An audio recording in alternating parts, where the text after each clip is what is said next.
എന്നും ജീവിക്കുന്ന ഒരേ ഒരു ദൈവമായി കർത്താവായ യേശു ക്രിസ്തു ഭൂമിയിൽ പിറന്നു വീണു നമ്മളെ ഓരോരുത്തരെയും രക്ഷിക്കുന്നതിന് വേണ്ടി.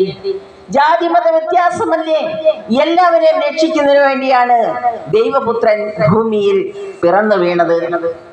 ആ ദൈവപുത്രന്റെ വരവിനായി കാത്തിരുന്ന ജ്ഞാനികളെ കുറിച്ച് എല്ലാവർക്കും തന്നെ അറിവുണ്ടായിരിക്കും. അന്നത്തെ ജ്ഞാനികളെല്ലാം യേശുക്രിസ്തുവിന്റെ പിറവിയെ കുറിച്ച് പ്രതീക്ഷയോടെ കാത്തിരുന്നു. അതേ പ്രിയമുള്ളവരെ, ഇന്നും നമ്മുടെ ഓരോരുത്തരുടെയും ഹൃദയത്തിൽ യേശു പിറക്കുന്നത് കാത്തിരിക്കുകയാണ് നാം ഓരോരുത്തരും. ഭൂമിയിൽ സമാധാനവും സന്തോഷവും എല്ലാവർക്കും ഉണ്ടാകട്ടെ എന്ന പ്രാർത്ഥനയാണ് ഇവിടെ ഇരിക്കുന്ന ഞങ്ങൾ ഓരോരുത്തരുടെയും ഉള്ളിൽ ഉണരുന്നത്.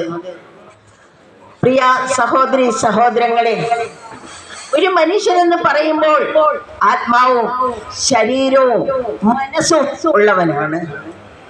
ഇതിൽ ശരീരത്തെക്കുറിച്ച് നാം ഒരുപാട് ചിന്തിക്കാറുണ്ട്, എല്ലാ കാര്യങ്ങളും ചെയ്തു കൊടുക്കാറുണ്ട്.